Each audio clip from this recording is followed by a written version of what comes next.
Hello student, देखिए आज मैं फिर से आप लोग के सामने एक नया लेक्चर लेकर आ गया। ये रामानुजन सीरीज का 26 लेक्चर होगा और इसमें हम ट्रिग्नोमेट्रिक फंक्शन की बातें कर रहे होंगे। एक चीज आप लोग को बता दें कि अभी तक हमने ट्रिग्नोमेट्री रेशियो के बारे में पढ़ा था, लेकिन आज जो हम लोग पढ़ने जा रहे हैं वो ट्रिग्नोमेट्रिक फंक्शन होगा। देखिए फंक्शन जो हमारा रेशियो था क्या था? Sine x, cos x, ten x,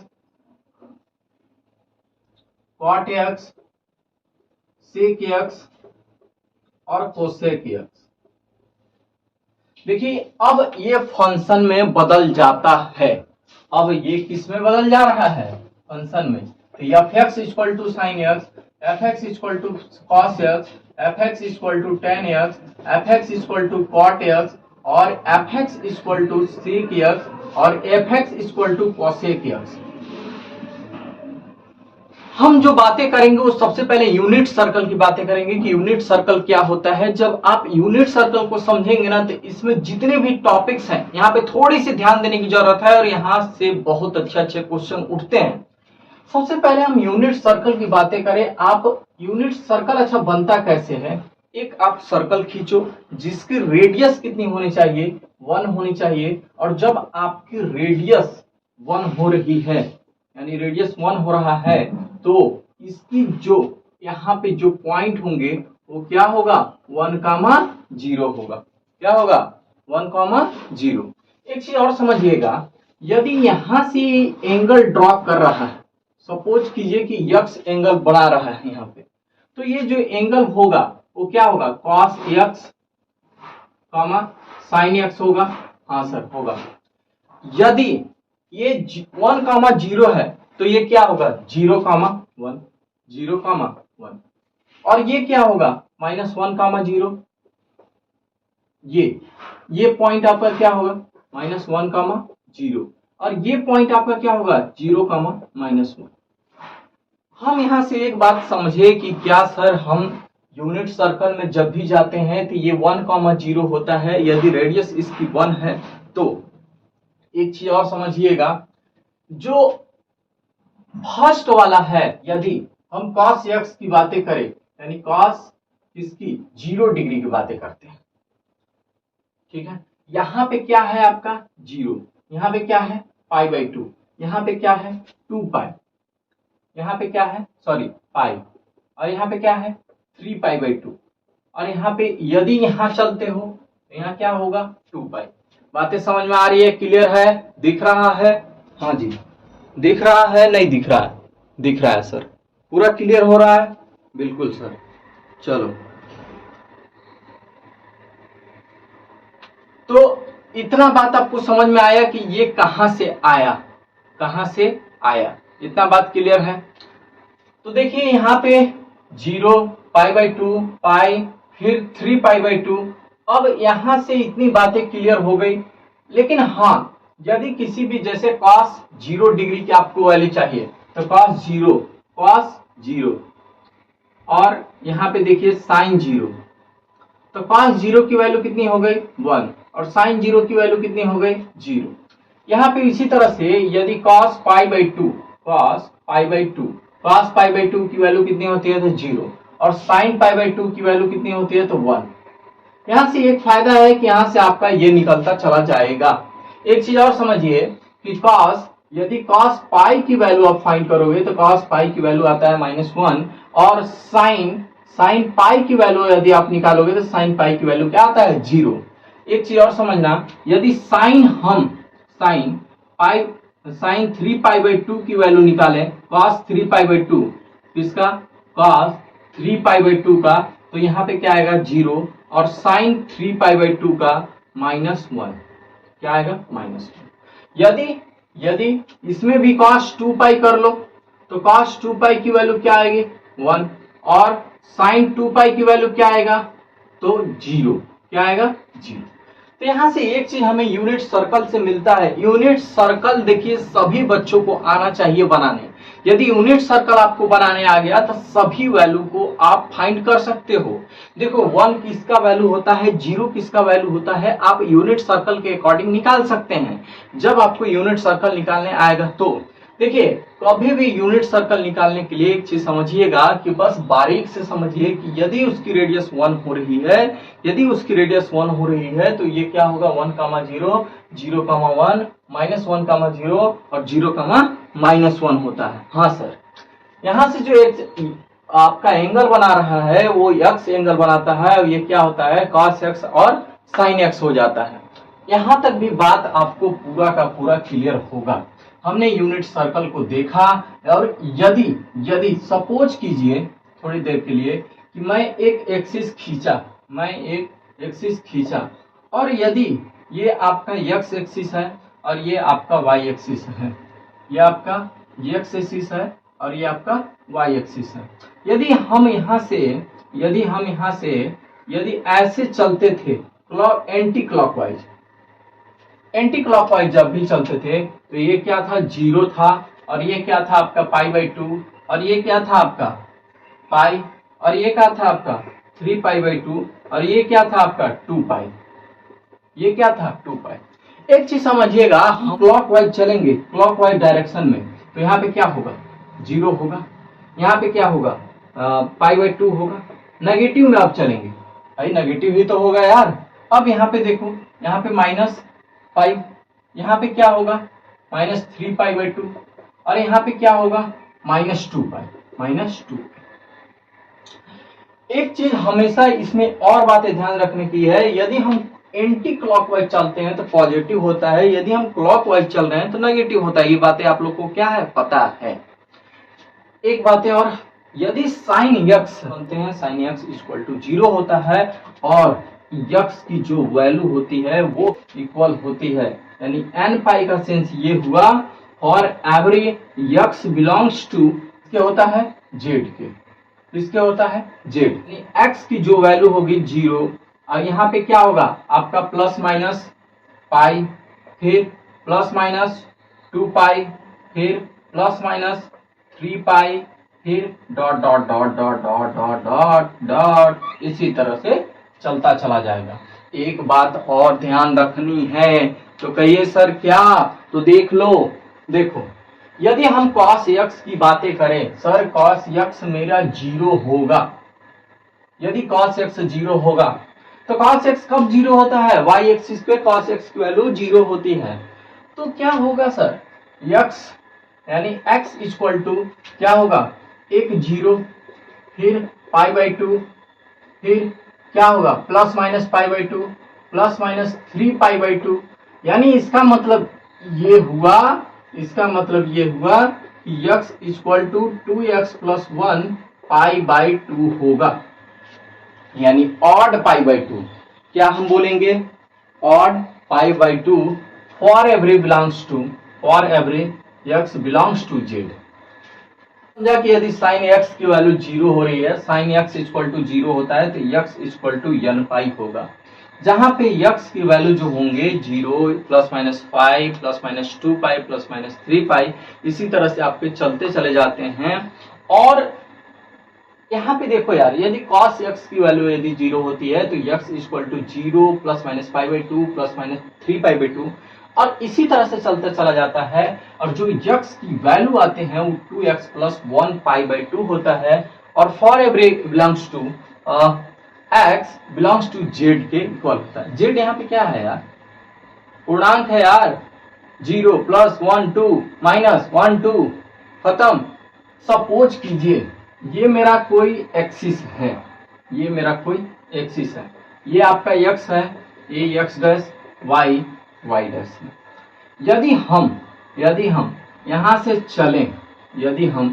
चलें, तो ये आपका एंगल ये बना रहा है। अरे यार ये थोड़ा सर्कल बड़ा कर लो तब अच्छा फील होगा ना। एक आपने इसको खींचा, एक आपने इसको खींचा, ठीक है, ठीक, एक आपने ये सर्कल खींचा, ये सर्कल, ठीक है। यहां से एक्सिस बना रहा है, एंगल बना रहा है। क्या एंगल बनाया, x एंगल बनाया। सपोज कीजिए कि x एंगल बनाया। यहाँ पे क्या होगा cos x, sin x, cos x, sin x करो, सपोज करो यहाँ हम 0 चल रहे हैं और यहाँ पे क्या होता है π/2, यहाँ पे क्या होता है पाई, यहाँ पे क्या होता है 3π/2 और यहाँ पे क्या हुआ 2π। यदि हम लिए, यदि cos x चलते हैं, cos 2x यानी 2π प्लस x चलते हैं, यहाँ पे क्या है x, यानी ये वाला पॉइंट ऐसे से ऐसे यहाँ तक क्या आया 2π आया, फिर यहाँ से यहाँ बढ़ा दो क्या आएगा, अरे यार x plus 2x plus pi आएगा, 2π प्लस x आएगा क्योंकि 2π यहाँ हो रहा है, फिर ऊपर जा रहे हैं तो क्या आ रहा है मेरा 2x प्लस पाई, यानी cos x क्या हो जाएगा cos x, यानी cos 2π plus x equal to क्या हो जाता है cos x। एक चीज और ध्यान दीजिएगा, sin 2π plus x equal to, यदि हम साइन में भी घुमाते हैं तो क्या हो जाता है यहाँ पे sin x। एक चीज और समझिएगा, यदि हम इसी को बढ़ा दें और फिर यहाँ पे ले आए तो यहाँ पे क्या होगा 4π होगा, 4π तो होगा, और फिर 4π से यदि आप ऊपर ले जाते हो तो क्या होगा, यानी cos 4π plus x equal to cos x और cos sin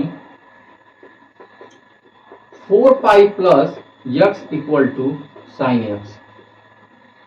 बातें यहां तक क्लियर हैं? हाँ सर।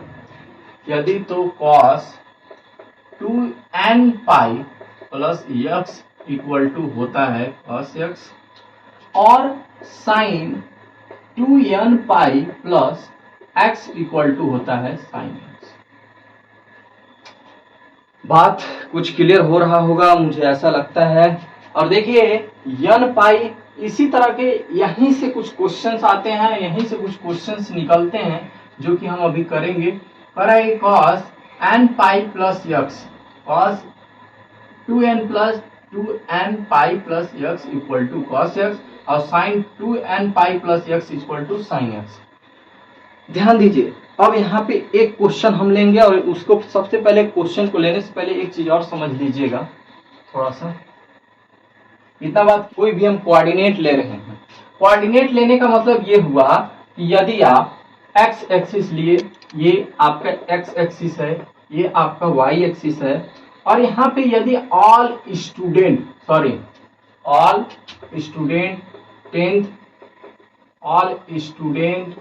10th क्लास सी से cos, all student 10th class cos से, और यहाँ पे देखिए ये दोनों पॉजिटिव होंगे, इसमें ऑल पॉजिटिव होते हैं, इसमें ये पॉजिटिव होते हैं और इसमें क्या होते हैं, ये दोनों पॉजिटिव। यदि हम फर्स्ट कोऑर्डिनेट में चले तो ऑल पॉजिटिव, सेकंड कोऑर्डिनेट में चले तो साइन और कॉसेक पॉजिटिव, और यदि थर्ड कोऑर्डिनेट में चले तो टेन और कॉट पॉजिटिव, और यदि फोर्थ कोऑर्डिनेट में चले तो कॉस और सेक पॉजिटिव होता है। बातें यहाँ तक भी क्लियर है? साइन माइनस एक्स की वैल्यू पूछ ले तो क्या, यदि साइन माइनस एक्स की वैल्यू हमेशा माइनस साइन एक्स आता है और कॉस माइनस एक्स की वैल्यू हमेशा कॉस एक्स आता है। एक ठो क्वेश्चन लेंगे और एक क्वेश्चन से ये पूरे कॉन्सेप्ट को क्लियर करेंगे। क्या दे रखा है कि cos x equal to minus 3/5, cos x equal to 3/5, ये थर्ड कोऑर्डिनेट में है। और बताओ कि ऑल कोऑर्डिनेट की वैल्यू क्या होगी, यानी ऑल रेशियोज की वैल्यू पूछ रखा है। बोला है, क्या बोला है, 6 क्वेश्चन देखिए, एग्जांपल नंबर 6 बोला है if cos x equal to minus 3/5 और x लाइज कर रहा है वो थर्ड कोऑर्डिनेट में, x किस में लाई कर रहा है, थर्ड कोऑर्डिनेट में, करा find the value of other 5 trigonometry function. यानी बोला है कि 5 ट्रिग्नोमेट्री फंक्शन की वैल्यू को फाइंड करो जब x cos x equal to minus 3/5 दे रखा है और किस में लाइज कर रहा है, किस में, थर्ड कोऑर्डिनेट में। और जब भी थर्ड कोऑर्डिनेट में लाई करेगा, यानी एग्जांपल नंबर हम किसकी बातें कर रहे हैं, 6 की बातें कर रहे हैं। एक चीज यहां से समझिएगा, यदि cos x मेरे पास दिया है तो क्या फाइंड करना है, साइन की वैल्यू। तो सबसे पहले साइन तो फाइंड कर लो, इसके बाद टेन फाइंड हो जाएगा, कॉट फाइंड हो जाएगा, सेक हो जाएगा और कॉसेक हो जाएगा। करो यदि हम साइन फाइंड करना चाहते हैं, साइन फाइंड करने के लिए मेरे पास कुछ फार्मूले हैं।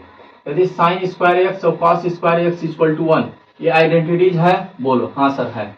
तो sine square x equal to 1 minus cos square x होगा, और साइन एक्स इक्वल टू क्या होगा, under root 1 minus cos square x. बोलो सही है, हाँ सर सही है, बिल्कुल सही है। तो यहाँ पे अब वैल्यू को पुट करो बाबू भैया, यहाँ पे इसकी स्क्वायर लगा दो, क्या होगा 3 3 जा 9, 25 क्या आएगा बोलो, 25 माइनस 9 इक्वल टू 25, 16, 16 बाई 25 आ रहा है क्या, हाँ सर। 4/5 आया, हाँ। चलिए हमारा साइन की वैल्यू दे रखा है, कितना दिया है -3/5, और सॉरी कॉस की वैल्यू दिया है -3/5, और साइन की वैल्यू क्या आएगा 4/5।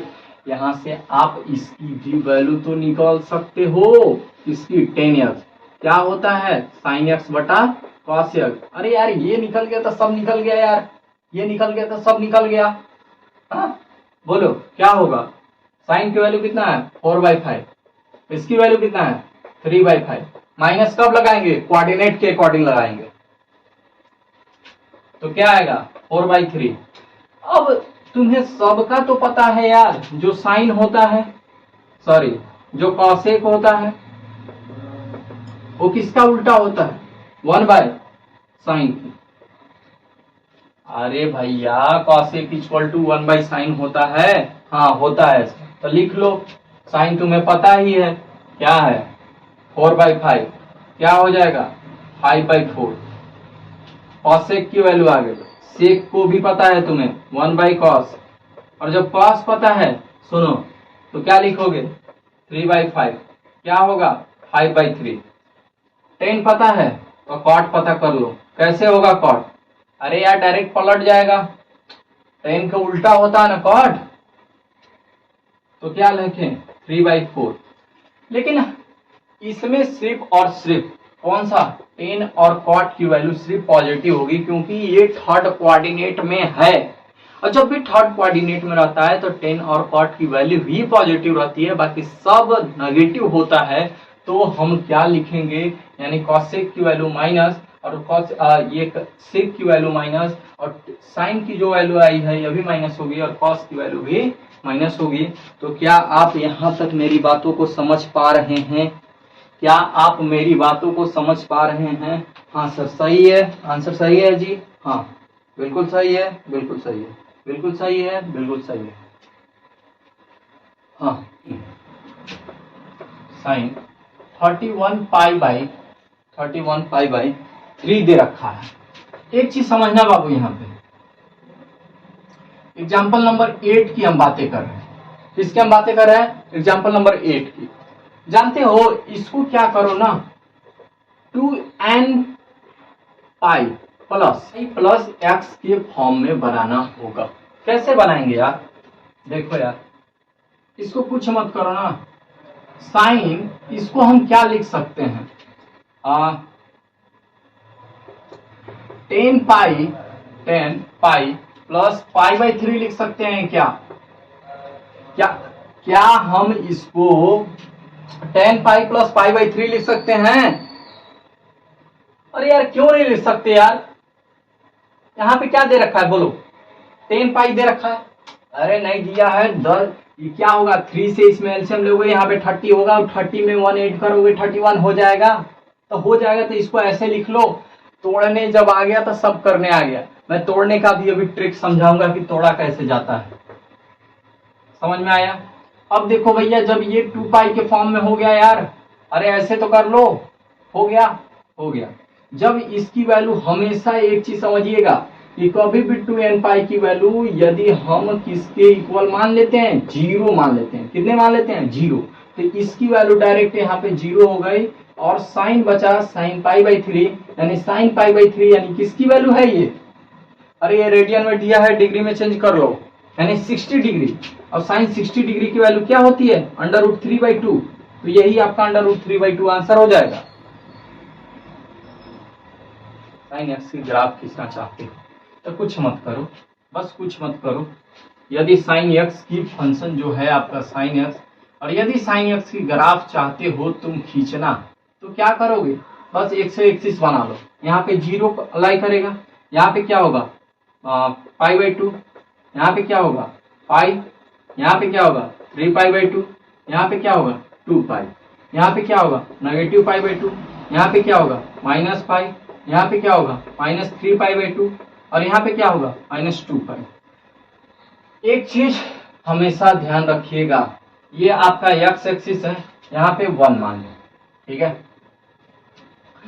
जहां पे x की वैल्यू 0 होती है, जहां पे साइन x की वैल्यू 0 है तो कहां पे 0 होती है बोलो, ये तुम्हारा यहां से ऐसे 0 होता चला जाएगा और ये यहां से ऐसे ऐसे ऐसे, यही तो साइन x की ग्राफ है। ये किसका ग्राफ है साइन x की, ये किसका ग्राफ है साइन x की।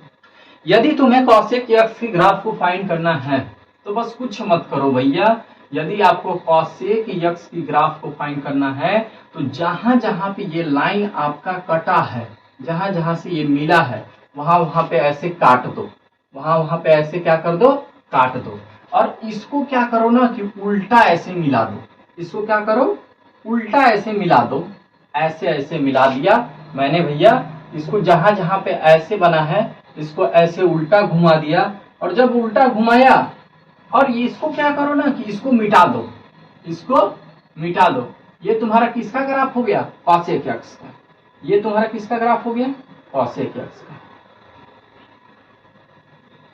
ये तुम्हारा किसका ग्राफ हो गया कॉसेक एक्स का। क्या हम साइन एक्स और कॉसेक एक्स की ग्राफ बनाने सीख गए, क्या हम साइन एक्स और कॉसेक एक्स की ग्राफ बनाना सीख गए, बोलो क्या आप सीख पा रहे हो। हाँ देखिए इसी तरह से साइन एक्स और कॉसेक एक्स की ग्राफ को बनाया जाता है। तो फिर हम लोग, ये मुझे लगता है कि आप लोग को इंट्रोडक्शन बहुत अच्छा लगा होगा, बहुत अच्छे से समझ में आया होगा, और जब ये इंट्रोडक्शन यदि आप समझ चुके होंगे तो सभी एक्सरसाइज कर लेंगे। मुझे पूरा पता है इसमें कुछ भी नहीं है, कितने क्वेश्चन दिए हुए हैं 10 क्वेश्चन दिए हुए हैं। और आपको एक चीज मैं बता दूं कि कभी भी आप टेक्स्ट बुक को तो रिफर कर रहे हैं, साथ साथ में यदि आप पढ़ रहे हैं तो R D Sharma RS Agarwal को भी रिफर करें, और इसके साथ साथ एनसीईआरटी एग्जाम्पलर भी लगाएं। एनसीईआरटी एग्जाम्पलर लगाने से क्या होगा कि सभी बेसिक कॉन्सेप्ट, और R D Sharma RS Agarwal आप लगाना चाहते हो भैया तो सबसे बेस्ट है। इसके अलावा तो मैं कुछ नहीं कहना चाहूँगा। और थोड़ा एक चीज़ और मैं बताना चाहता हूँ कि थोड़ा तैयारी में रखिए और कॉन्सेप्ट पहले समझने की कोशिश कीजिए, क्योंकि मैथ कहता ही है कि जब तक आप कॉन्सेप्ट नहीं समझोगे कभी क्वेश्चन को लगा भी तो नहीं पाओगे। तो इसीलिए मैं 2 लेक्चर आप लोग के लिए लाता हूँ, एक कॉन्सेप्ट का और एक सॉल्यूशन का। तो सॉल्यूशन देखने से पहले कॉन्सेप्ट देखा कीजिए, और कॉन्सेप्ट समझ गए तो सॉल्यूशन तो ऐसे ही कर लोगे आप, मुझे पता है। हाँ ये तो तुम्हें भी पता होगा। तो चलो कोई बात नहीं, फिर मिलते हैं हम लोग नेक्स्ट क्लास में, और तब तक के लिए